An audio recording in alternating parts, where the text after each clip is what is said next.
let's all go down to Tiedtke. It's fun to shop at Tiedtke's. The values are great at 408 at Tiedtke's, Tiedtke's, Tiedtke's. Your wonderful family store. Come on, let's go down to Tiedtke's.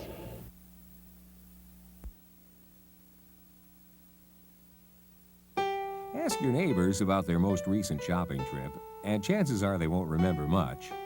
Stores these days are all about the same. But ask Toledoans of a certain age about the last time they shopped at Tiedtke's, and it's a whole different story. It was probably 20 years ago, but they remember it like it was yesterday. The sights, the smells, the crowds. 408 Summit Street was a shopper's carnival. It's gone now, but the people who worked and shopped at Tiedtke's can bring the store back with just a word or two. I remember donuts, sour cream donuts, and I remember the ice cream. Turn the volume down so my wife doesn't hear. I used to go in there frequently to get their heavenly hash. The huge cheese and the aroma of coffee and the whole atmosphere, the whole nuance called Tiedtke's. Gordon Ward moved to Toledo in 1958, but he remembers walking into Tiedtke's as fondly as any native. The initial impact, obviously, was the aromas. The moment you walked into the store, here were these magnificent aromas hitting you, and they were smells that other stores would try to disguise. Tiedtke's, whether they were doing it with intent or not, used these as a sales tool. I don't even drink coffee. I would have gone back to buy some of that great smelling coffee. In fact, Tiedtke's did use aroma as a sales tool. They actually built a system to pump the smell of fresh roasted coffee to the other departments in the store. But they didn't stop with your nose. It was sort of like, as you walked in, it was going like a circus or a carnival midway, of walking down with all the hawkers and all this, the things, everything going on. John Grigsby remembers Tiedtke's as a really big show. They were famous for this, too. The fellow selling maybe grapefruit or orange would juggle. I mean, take 3 or 4 of the grapefruit, he'd stand there and juggle these, the produce, and they'd keep the people entertained. Charles and Ernest Tiedtke could put on a show, and they knew how to sell food. Lots of it. Always fresh and at a fair price. They started out in a 20-foot wide storefront on Summit Street, hustling grocery orders out to the lake freighters anchored in the Maumee. That was 1894. By 1920, they had outgrown 3 stores and moved into the building most of us remember at 408 Summit Street. It was huge. 6 stories, 7 acres of floor space. And not just food. Anything you wanted, you could find at Tiedtke's. I think Tiedtke's is being, say, about 100 years ahead of its time. But nowadays, might not think so much of it with all the discount houses and the big stores. But Tiedtke's had all rolled into one, and this was a long time ago.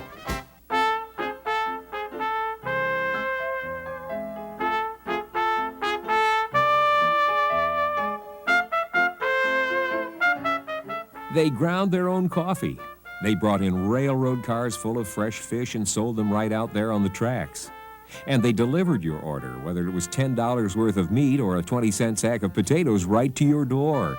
And thanked you for the business. That's what made the Tiedtke brothers so successful. Well, that's half of it anyway. They also loved their employees like family, literally. Charles and Ernest each married women who worked in the store. And they felt personally responsible for the well-being of the rest of their staff as well. Even went so far once as to pay off the mortgage of a clerk who was having money trouble. So Tiedtke's had some of the most loyal employees you'd ever find. They stayed with the store after Charles and Ernest sold it and kept the Tiedtke magic alive. Jerome Kobacker and his brother ran a chain called the Boston Stores, department stores in Buffalo and Columbus. But when they bought Tiedtke's in 1925, they knew better than to change the name. Jerome and his son Marvin simply took over the departments that Tiedtke brothers had leased to other merchants and then carried on in the Tiedtke tradition. If Mr. Kobacker would walk through the store and he decided something was too expensive for his own pocket, he would make him lower the price. He says, so other people can afford it. It's too expensive. Knock the price down. Gene Limpf built floor displays for Tiedtke's, and he found out firsthand that the Kobackers cared about their employees just like the Tiedtke brothers had. I had a sick spell, and I was off about 9 months, and word got back to them, and I was worried about my job, if I would ever be able to work again. And they sent word to the hospital to me anytime I was able to come back to work, whether it be 6 months from now or a year from now, my job would be there. You worked at Tiedtke's, you became part of the store's family. And sometimes, like in Fran Race's case, the store became part of yours. My late husband, Ollie, and I met at Tiedtke's. I worked in the produce department, he worked in the groceries. Our first date was at the cafeteria at Tiedtke's. It was at a bingo party. And I remember winning $7 that day. We dated for a year. We were married in June. The following June, I had my daughter Shelley, and 5 years later, I had my son Bill. And I owe this all to Tiedtke's. It all started with Tiedtke's.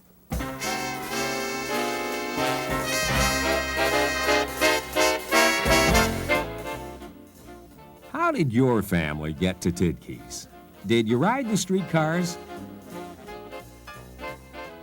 Remember when they used to crisscross the city, picking out their routes from the tangle of overhead wires? Buses replaced the trolleys in 1949. Of course, by that time, it seemed that everybody had a car. And Tiedtke's had room for them, too. They had this huge parking lot in the back of the store from Water Street to the river. And it was over a block long. It was probably the biggest parking lot for a while. It was about the biggest parking lot downtown. And it was very inexpensive, something like 10, 15 cents or something. But you could also get your ticket validated in the store if you bought something. No matter how you got there, chances are you found downtown jammed with people.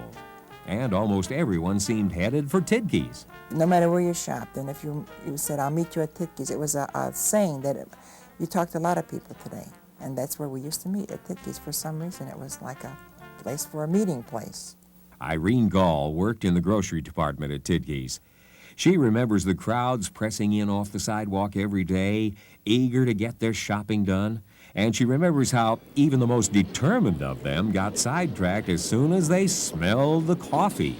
If you weren't hungry when you went into the store and you smelled the coffee roasting, they were baking the bread, by the time you got to the middle of the first floor, you were hungry, that you wanted to go and have a cup of coffee and a donut.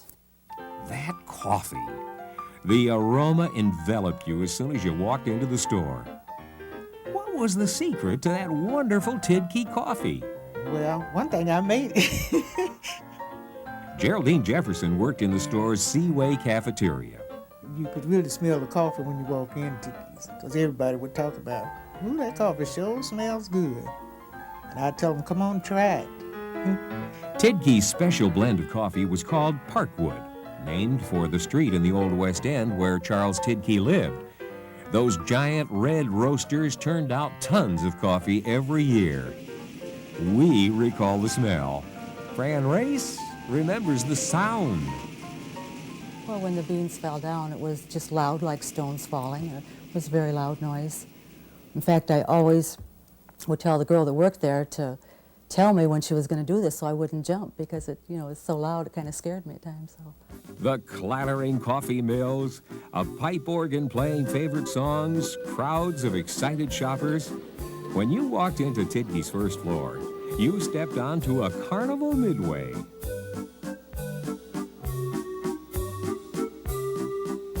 Fantastic fruit and vegetable displays built during the night sprang up at every turn, and in the aisles in between, push carts selling popcorn and potato chips jostled for your attention. The fish counter, the buttermilk bar, the bakery, the candy store, it was impossible to resist it all. So Tiedtke's provided plenty of places for hungry customers to eat. A hot dog stand, a soda fountain, And best of all, the Seaway Cafeteria. In the cafeteria, you could get buffalo steak. You could get homemade fried rabbit. You could even get on the radio.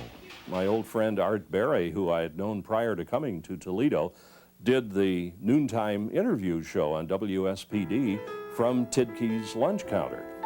Someone will come up to me and they'll say, "Didn't you used to be Art Berry?" And I would say, "Yes, I used to be down in Tiedtke's."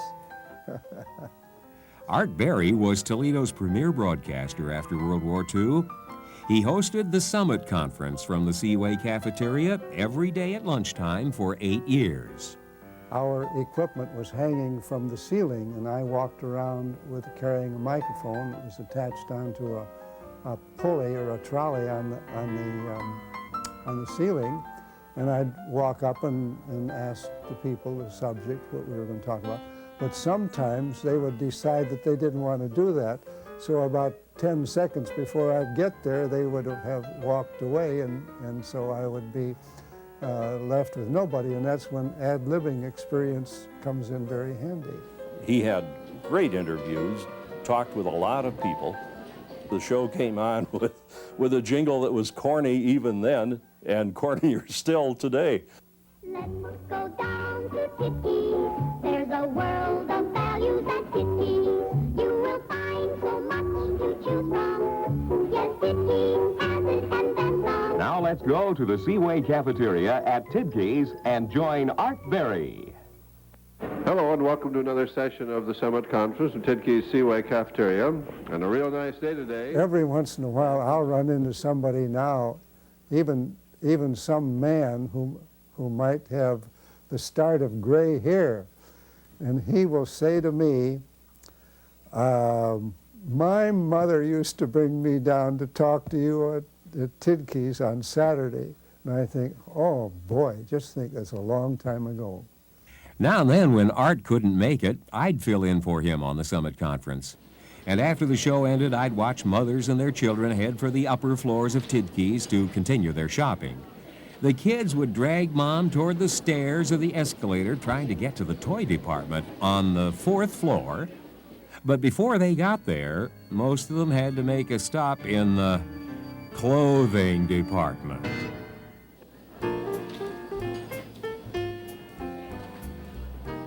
We had business, we couldn't serve even the business, so busy we were.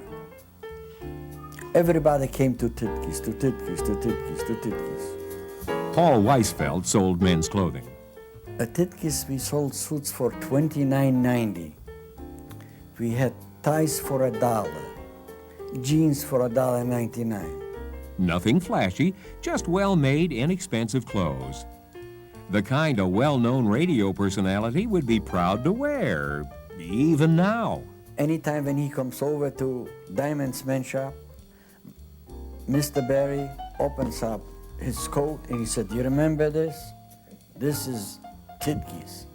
And I still wear it. I also started to tell you that this suit I have on, I bought at Tiedtke's about 30 or 35 years ago. There's the Tiedtke label right there. And I've got 2 or 3 other suits that I bought at Tiedtke's, and I'm never going to wear them out because I probably won't live that long.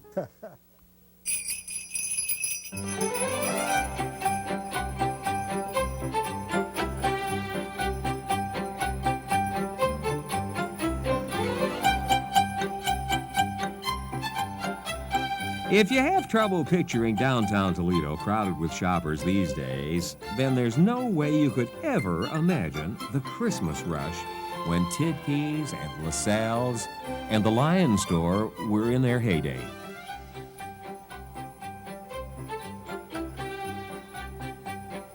It was beautiful.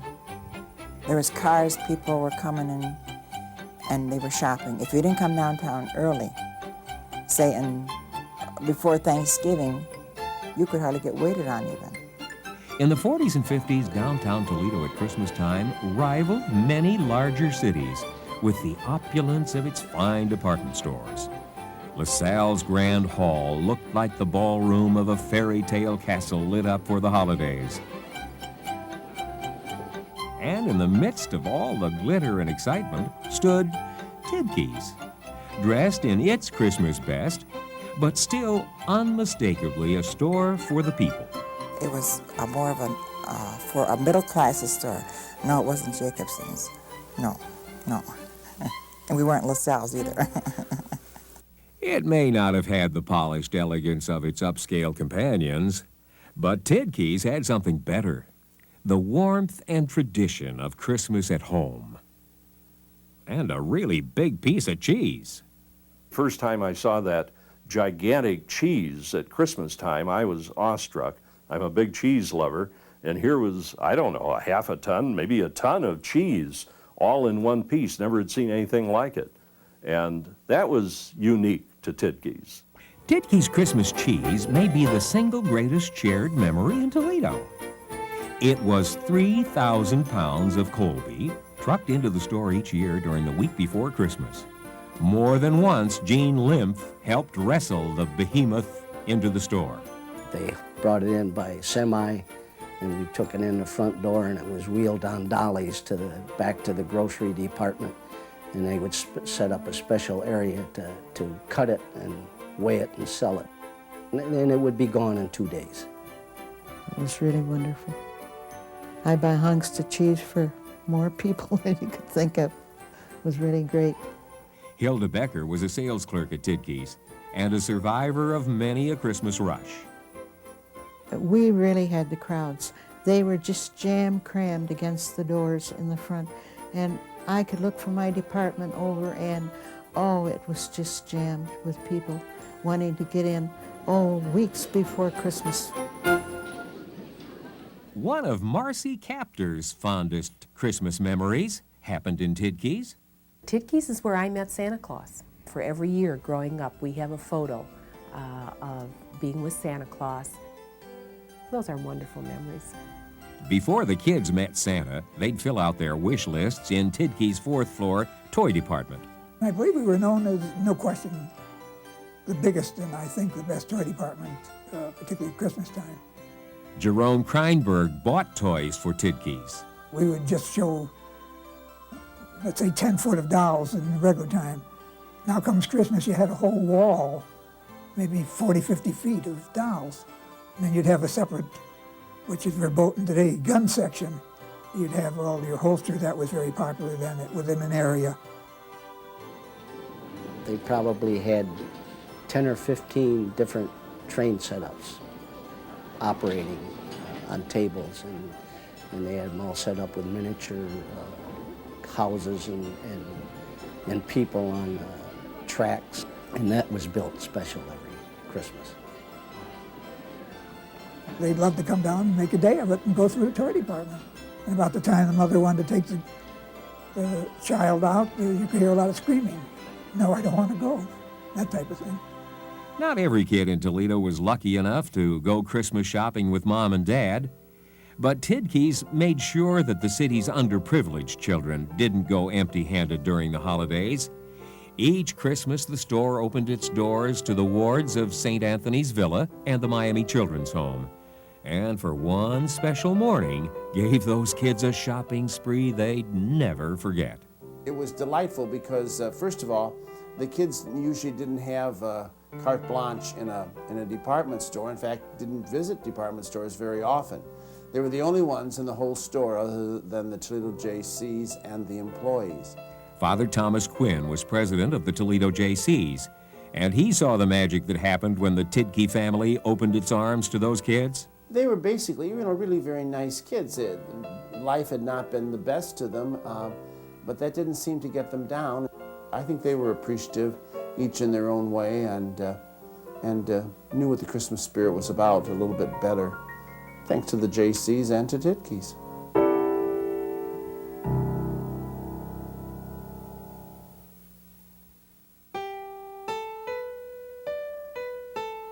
Tiedtke's had been there, always the same, since before any of us can remember.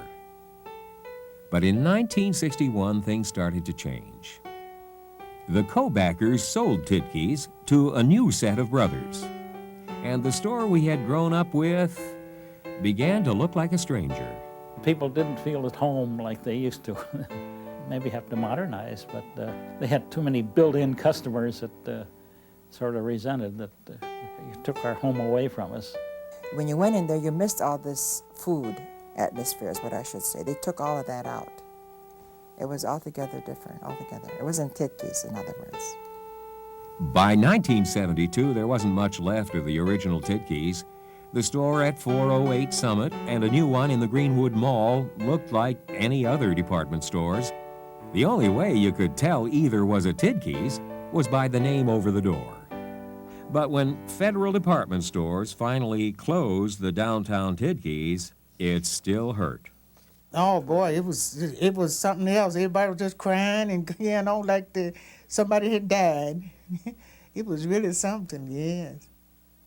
Five pumper, a small fire in the Tiedtke building, Summit and Adams.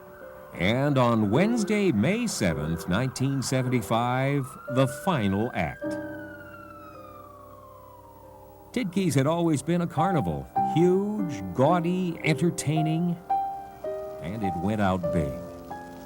The last huge crowds that Tiedtke's would ever draw overran police and firemen to watch 408 Summit Street disappear behind a curtain of flame. The night it burned, I remember getting up on top of one of the downtown buildings with the 16mm movie camera and taking pictures of it. And I'm somewhat emotional anyway, but even though I had not grown up with the store, I almost had tears in my eyes, knowing that this was the end of an era. It could never again be duplicated.